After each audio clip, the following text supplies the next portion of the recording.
On horticulture, our undergraduate degree program online here at Oregon State University. So today's webinar, let me go ahead and advance the screen here. There we go. Today's webinar's presenters is myself, Simona Bocek. I'm an OSU eCampus staff member, and with me I have Autumn Granger. She's an advisor in the horticulture online degree program at Oregon State.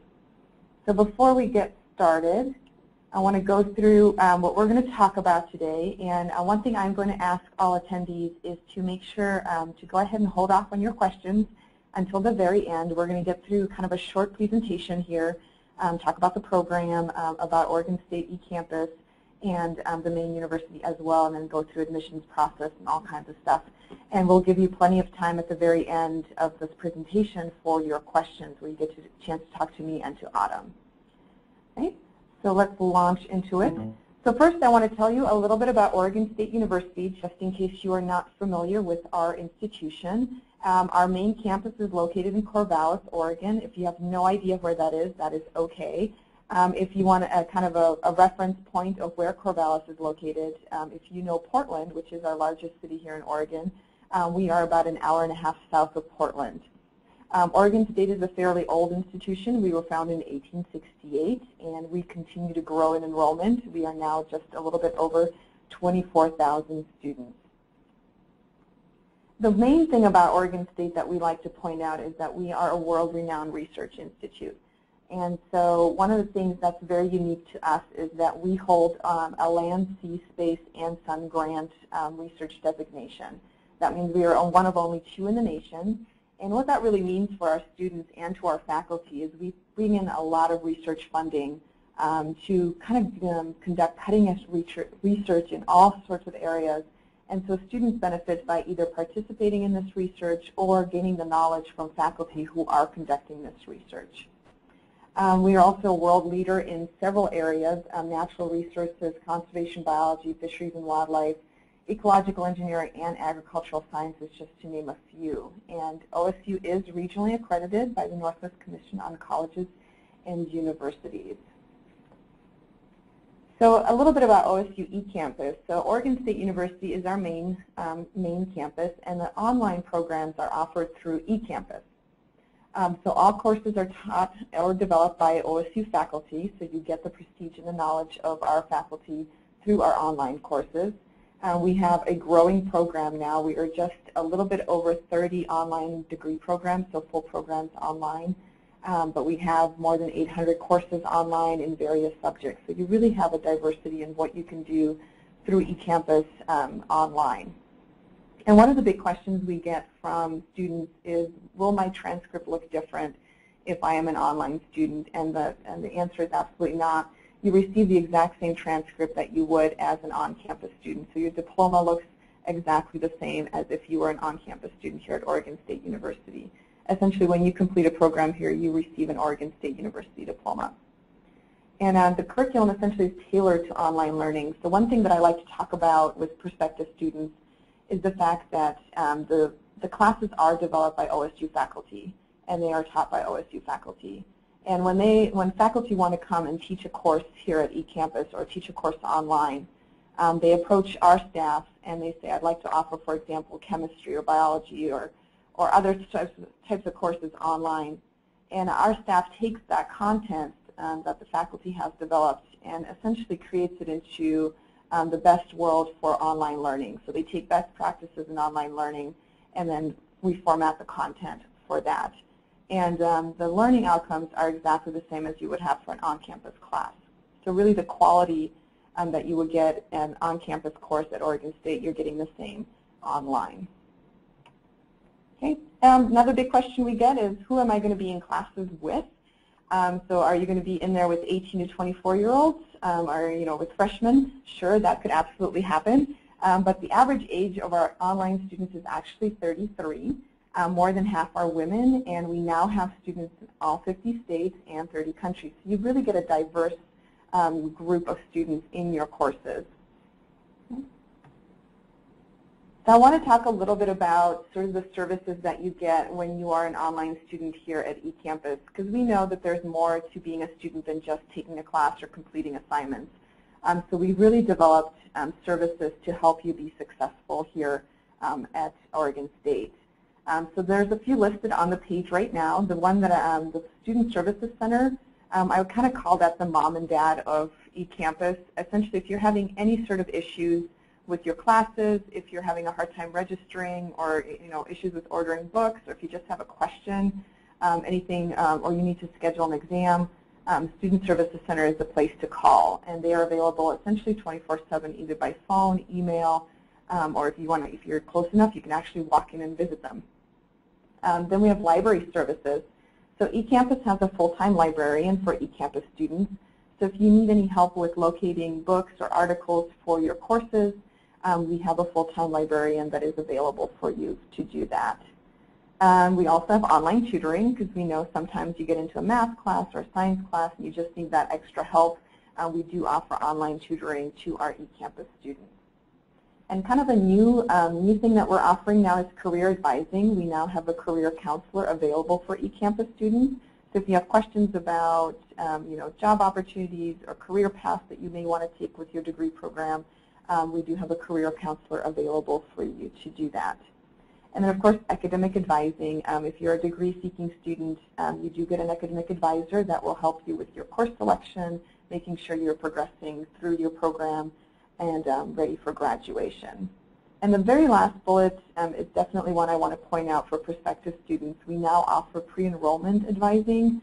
So what that means is if you are ready to apply and you're just not sure, are you ready for admissions here at Oregon State University? Do you meet the requirements? Is the degree that you're interested in really the right degree for what you intend to do later on in your life? This person, our pre-enrollment advisor, can kind of look over that and kind of give you advice about, are you ready to start at Oregon State?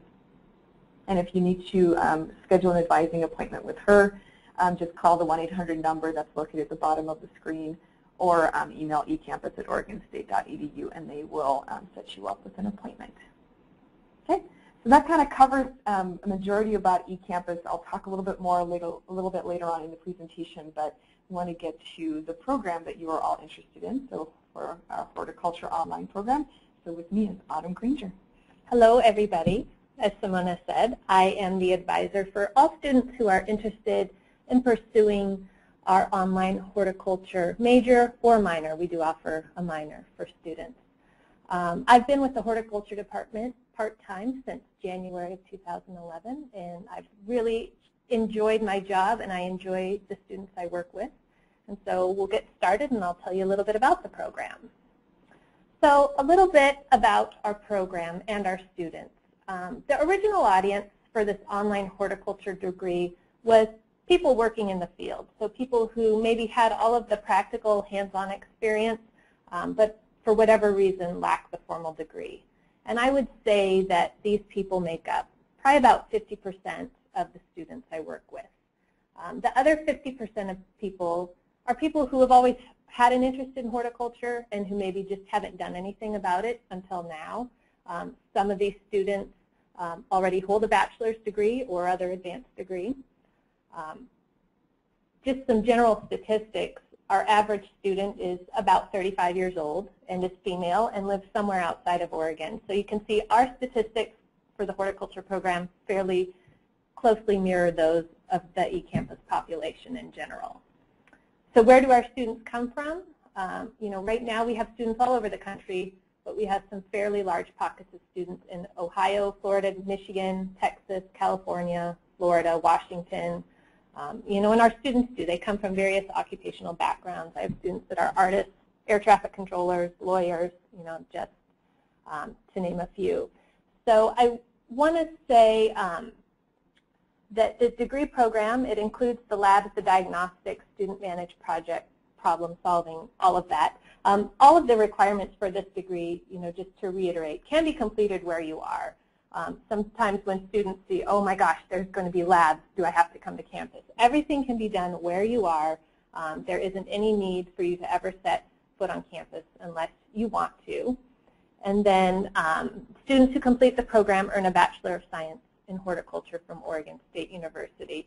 And again, as Simona had already talked about, this is the same degree that would be awarded to on-campus students. There isn't any distinction between an eCampus diploma and a regular campus-based diploma. And because this is a Bachelor of Science degree, that means that it is going to be heavier on the math and science. As part of this degree, you will be expected to take a year of chemistry, take a year of biology, in addition to completing the required math courses. And we'll talk more about that in a few minutes. So, a little bit about the curriculum. So the first thing you see there is the 180 credits that are needed to graduate from OSU. 180 credits, it doesn't matter what you're majoring in. That's the minimum required to get a degree from Oregon State. So how does that 180 credits break down? And you'll see, we'll talk about each one of these. So the first one is the baccalaureate core. So you'll hear this referred to as baccalaureate core, BAC core, university core, general ed requirements. These are all interchangeable terms. These are the classes that everybody takes regardless of major. And it's approximately 48 credits and a writing intensive course. You'll also hear that referred to as a WIC course.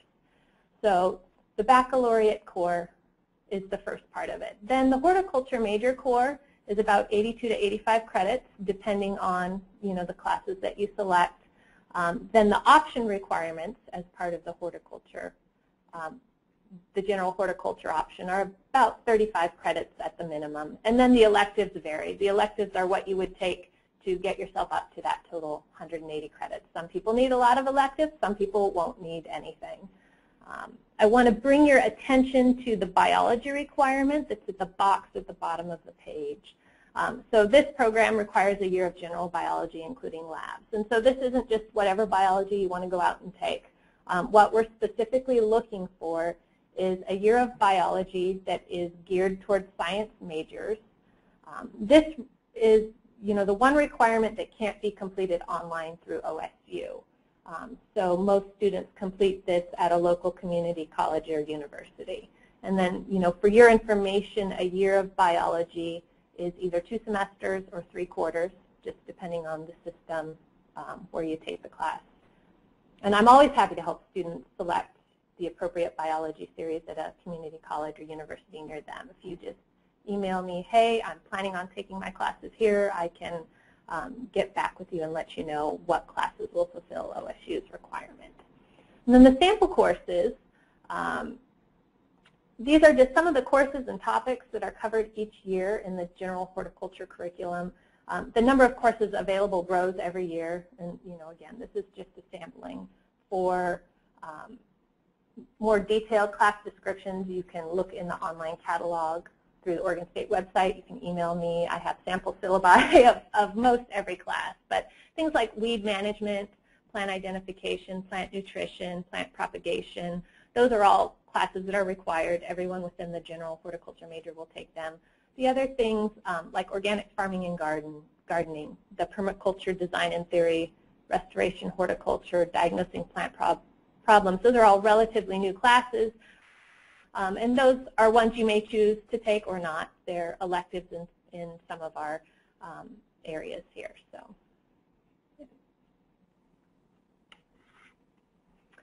So next, the nitty-gritty, and we'll kind of scroll through this in chunks. This is what most people like to know about. This is the degree checklist. So on this checklist is everything that you need to know about, or every class you'll need to take to get your degree in horticulture from Oregon State University. So the first little section I want to talk about is the BAC core.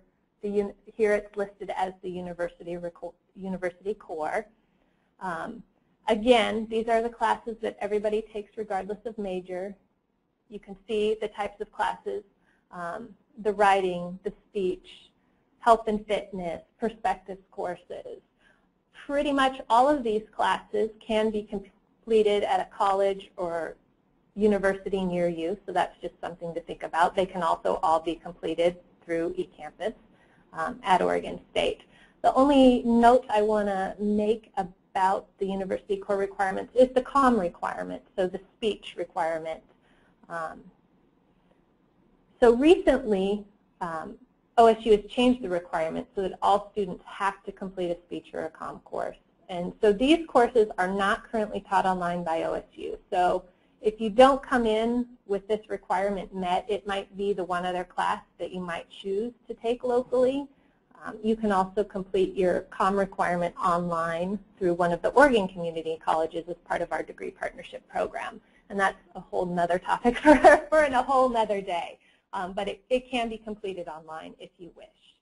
And so then we're going to scroll down to the horticulture major core. And so these are all the classes. The general science you can see that's required, the classes within horticulture, and then the agricultural sciences. And you will take every single one of these classes. One thing that's unique about our program is we require all students to do an internship or a thesis as part of the program. And as I talk, I'll say internship because it's the more popular of the two options, but whatever I say about internship applies to thesis as well. So again, as part of the degree, students are required to complete a minimum of 6 credits of internship. And it's just another way to further tailor this degree to meet your needs. Internships can be done wherever you reside or wherever in the world you want to do one. And we have students complete internships for a variety of reasons, but I would say the two big ones are, one, to make sure that this is the field that you want to be in. And then the other reason is just to gain professional experience and contacts. Time and time again when we talk with industry professionals, they can't emphasize enough how much or how important hands-on experience is in the field. I mean, sometimes the hands-on experience is more important than the actual degree. So we just want to make sure that all of our students leave the program having had some type of hands-on experience. And then the last part, we'll scroll to the top. You'll see general horticulture option requirements just under plant materials. These are the 35 or more credits you can see in horticultural production, ecology and sustainability, ecosystems courses, government policy, business, again. I want to say a couple other things about our checklist. One is that we're in the process of revising our eCampus option, which is going to result in a little bit different checklist than what you see here. The revised option is going to have new courses added to it under the appropriate sections, as well as some other minor changes to the option as a whole. And so we would expect that the changes will be in place by fall 2012. So students entering the program fall 2012 or later, again, will have a slightly different checklist. And what's listed on this checklist is not everything that's available to take, which is part of the reason for the updating.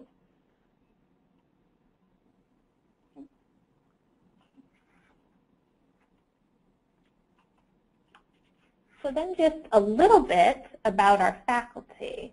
So in our faculty highlight box, we have Dr. Ryan Contreras, whose interests or research interests lie in ornamental plant breeding, and you can read a little bit about his research there. I'm trying to highlight people that teach a lot of the Hort Core classes. These are people you'll have more than once as you earn your degree here at Oregon State University. So Dr. Contreras, again, ornamental plant breeding is his research interest. He teaches both of our plant identification classes, the Hort 226 and 228, as well as the Hort 301, which is our biology of horticulture class. Kelly Donegan, she is a former entomologist and U.S. EPA researcher. She is an instructor and teaches our Hort 112, which is our basic introduction to horticulture, as well as 412, which is our career development class. Kelly also serves as the on-campus advisor for all of our horticulture students, and whenever I'm on vacation, she's who you'll talk to. Sarah Finger McDonald, she teaches our Hort 111, another, again, introductory course, and 316, which is plant nutrition. We've got John Lambrinos, whose interests lie in landscape ecology, and he teaches our WIC, again, our writing intensive course, which is the ecology of managed ecosystems, which is the Hort 318. Weston Miller and Andrew Millison teach two pretty popular courses on our campus. Weston Miller, he's an extension faculty, and he works out of the Clackamas County Extension Office. He teaches Hort 260, which is our organic farming and gardening class. And His interests and research area lies in consumer horticulture. And then Andrew Millison is our permaculture instructor. So he teaches our introductory permaculture classes as well as permaculture certification and then an advanced permaculture class. And then last but not least, we have Rich Regan, his work focuses on agricultural and nursery crops, things like irrigation and water use, nutrition of nursery crops, plant problem diagnosis, that sort of thing. And he does teach our plant propagation course. And so that's just a little bit about the faculty that you will become familiar with.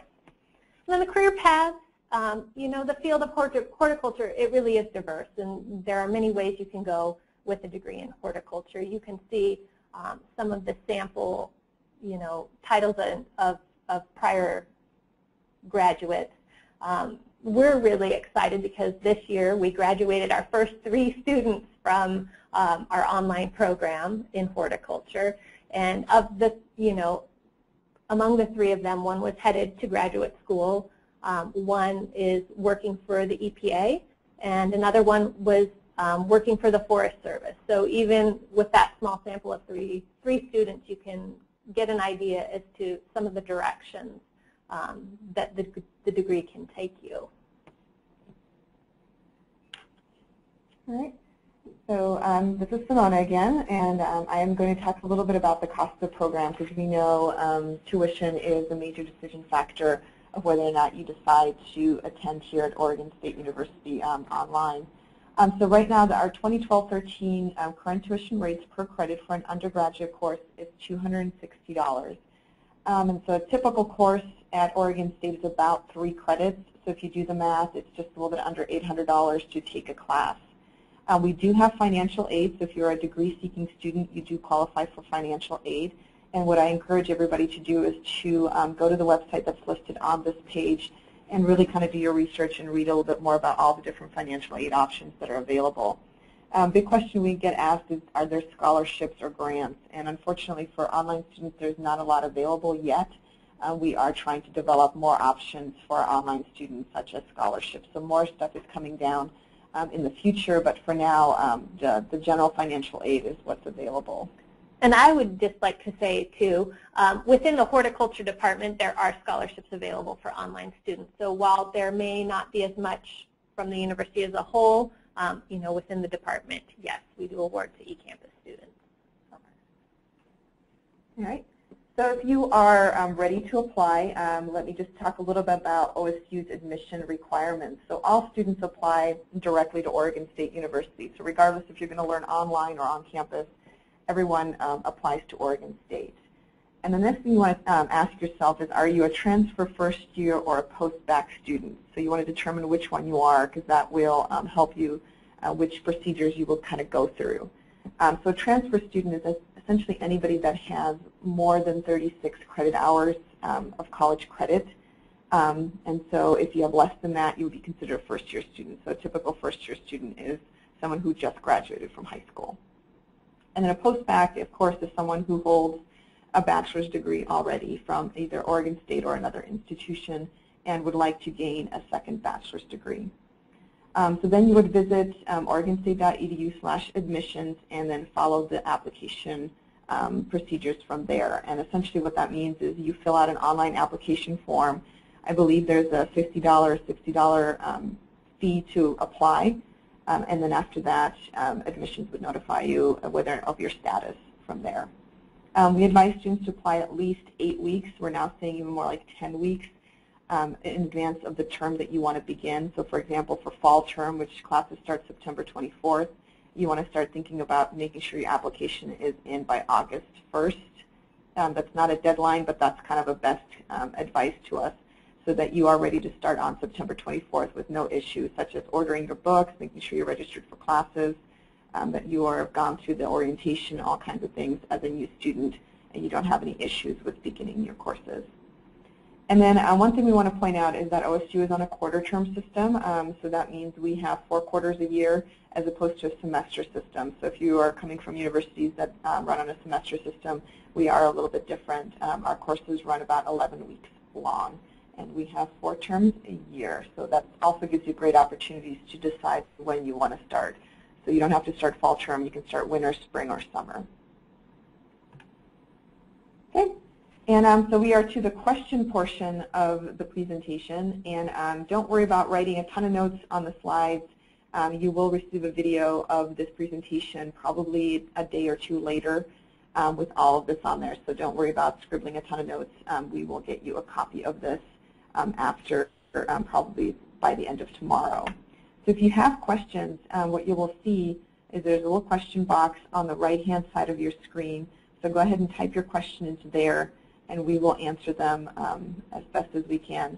The one thing I would note is if you have a question that is, personal to you or just it's kind of more related just to you as an individual, we will try to answer those offline. So we keep track of all the questions, and if we don't answer it to the whole group, we will contact you afterwards and give you an answer for that. So feel free to go ahead and type in your questions, whatever they may be. And I also put up our contact information, so if you have additional questions after this, feel free to contact Autumn directly or OSU eCampus and the main number there if you have any sort of eCampus related questions or the horticulture question. So one question we usually get, and maybe I'll ask this of Autumn, is what does an online class look like? So what am I expected to do in an online class? So if you give us an example of some of the content or some of the ways that people learn online. Wow. So that is, it's going to vary. So what does an online class look like? What would you be expected to use? We use a system called Blackboard, and that's how students will access their online classes. It could be in one of any ways. I'm just trying to think of the best example. I think one of the things that's unique, well, not unique just to us, but one of the things that our eCampus does really well is to create. So, for example, we had a professor that came in and said, he would like to present statistics on whale migration in a manner that isn't just an Excel spreadsheet. He was tired of showing students on campus just a spreadsheet of data, and he wanted to make the data come alive. And so our program development team here at eCampus took the data and essentially created an interactive map that you can then trace. You can actually see the whale swimming around. It was an animation. You can click on it, get more information. You even saw the whale give birth at one point. It's like all of a sudden a baby whale popped up on the screen. It told you temperatures, all kinds of things about where the whale was at the time, where they're heading to, and things that were impacting them. So they essentially took a spreadsheet and made it into something visual and something that you can interact with. Okay. Let's see. Actually, this was probably a good Autumn question. So how many classes are considered full-time here at OSU? How many credits? So full-time is considered 12 credits, 12 or more credits. 6 credits is considered half-time. And for people who are using financial aid, 6 credits is typically the minimum that you need to take to receive financial aid. But 12 credits is considered a full-time schedule.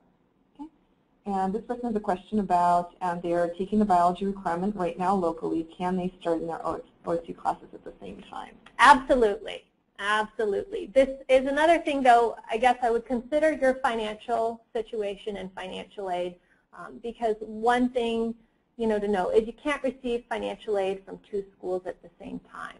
So if you're taking biology locally and you're taking a class at OSU and you're using financial aid, financial aid can be used to pay for, one of those schools. The other's going to need to be paid out of pocket. But certainly, you can take biology at the same time you're taking OSU classes. And just a clarifying note on a point about the biology and the communication class, the speech class, and those are not currently offered online at OSU. So these would you either have to take at a local community college or another institute that offers it online. Just if you're going to do that, though, please check first to make sure those credits will transfer accordingly to Oregon State. Absolutely. Like I said before, if you have any questions with regards to biology or communications or any other class as well, feel free to contact me. As long as I can know where you're taking the class, we can look at it and double check everything for you. Another question is regarding, so this is about tests. A lot of folks have questions about how do I take a test if I'm an online student. So you want to talk about some of the options, or I mean, I can also talk about. I'll talk about what I know about, and Simona can talk about the rest. So tests might be taken online through the Blackboard system with the instructor. They might, say, okay, test is going to be open from 12 a.m. to 12 p.m. on Friday. Take your test sometime in between there. Instructors might also require you to use a proctor, so essentially like a third person to administer your test. It could be someone like a work supervisor, a library, another institution, and I know that through eCampus there is online test proctoring that Simona can talk about. Yeah, so we actually have a service here at Oregon State where we purchased an online proctoring service. So that means if you have a webcam on your computer, the service will set it up so that you can take your test at your own laptop or computer at home, and it is completely proctored, meaning that you are being watched while you take your test, so to ensure fairness. So that is a service that we now provide to our online students. You don't have to leave your home and go to a testing center. You can actually do it inside your home. Okay. So I see a few more questions have popped up. Let me go through those real quick. There's a question about physical ed classes. Is that on the list of, and how do those work? How do those work? Well, as part of the backcourt, you're required to take it's HHS 231 and 241, and those are essentially lifetime health and fitness classes. So one is more of the 231 part is more of just the general health knowledge, things most of us should know by now, and if we don't, we're in trouble. The 241 is more the activity, or I guess I would say lab component. So you can do both online. If you, at a previous college, have taken any type of physical activity course, that will satisfy the 241 requirement, and you just then need to do the 231. So. Okay. And let me clarify, somebody has a question about the biology requirement. Is it needed prior to enrollment? And the answer is no. The biology requirement is needed to graduate, but you do not need it to enroll. And let's see, another question here. Yes, we will make the presentation available to you. You will get a video of this actual presentation probably tomorrow, late afternoon. As soon as I can get it onto YouTube, you will get it in an email to you. So please look for an email, especially it'll come from GoToWebinar as opposed to eCampus. Let's see, I'm trying to read through all of these. You have a ton of questions. Some of you have questions that are very specific to you, so we will email you answers after this presentation. Regarding transfer credits, if you have questions about whether or not certain credits will transfer, you just kind of want someone to kind of look over unofficially your transcript and things like that, I would suggest using our pre-enrollment advisor service.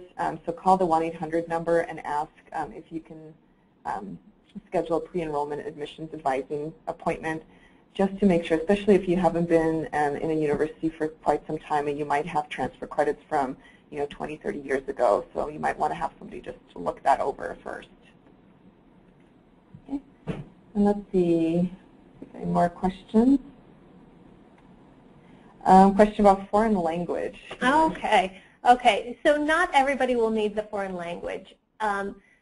Students who graduated high school in 1997 or later are required to have 2 years of foreign language, 2 years of the same foreign language taken in high school. If you graduated 1997 or later and don't have 2 years of foreign language from high school, then what you need is to do 2 terms at the college level. And pretty much any language, American Sign Language, French, Spanish, Japanese, anything as long as it's the same language for either 2 years or 2 terms at the college level.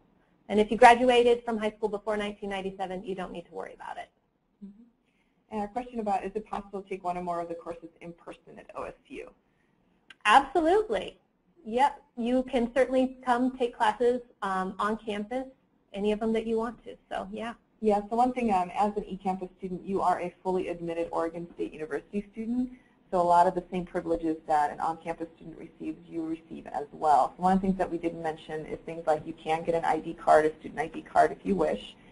You can do that. We also have, if you are near enough to campus, you can get membership to things like our Dixon Rec Center. So you do have some of the same privileges as an on-campus student, and of course, taking courses on campus is absolutely one of them. And let's see if I missed anybody else's questions. Sorry, I'm trying to read through all of them. And again, if I didn't answer your question, it probably means we'll answer it offline, because maybe it's just a little bit more specific to you or entails a little bit more in-depth information than probably for this presentation. Looks like a lot of the questions were around the biology requirement.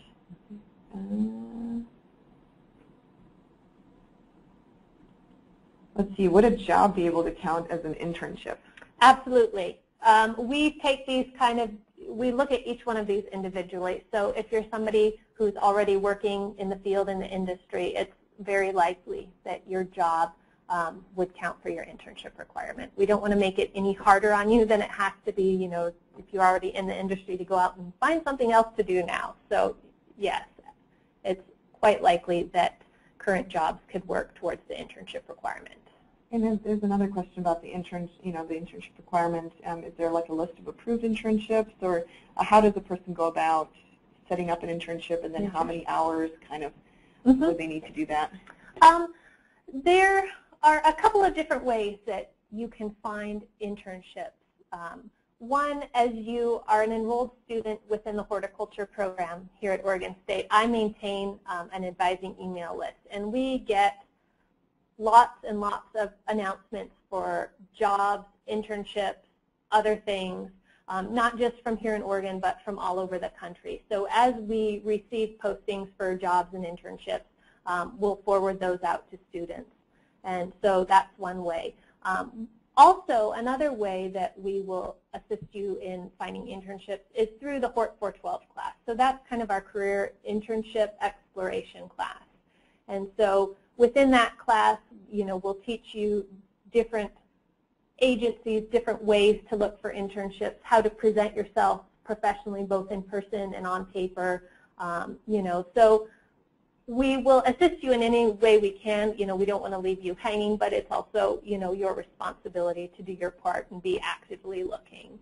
If you've got, you know, universities or community colleges near you that have a horticulture program or similar programs, those are often other, you know, great resources for internships and things like that. So, yeah. And if you had to answer the question, on average, how long would it take someone, saying, going through the online program, complete and graduate? If you're coming in as a transfer student, and I'm just saying general transfer student, I'm going to say between 2 and 3 years. What slows people down is the biology, waiting to do that, or trying to find the right time to do that. You know, if you come in and know that you're going to have to do it or have it done ahead of time, on average 2-3 years. Let's see, if there's any other questions, please feel free to type that in. Again, if I missed your questions, it usually means we'll probably answer that through an email with you, because it looked like there was more involved in the question. I also went ahead and put up a slide of online resources. Again, don't worry about writing a lot of these down. You will get a video recording of this, so you will have it to watch at home again. But these are sort of online resources to check out if you want more in-depth information about the program, about Oregon State University, tuition, financial aid, you know, anything that you need to know, kind of as background information. Okay. Well, I don't see any more questions, so we will go ahead and close out this webinar. So again, thank you everyone for participating. Again, if you have more questions, feel free to contact us. Thank you.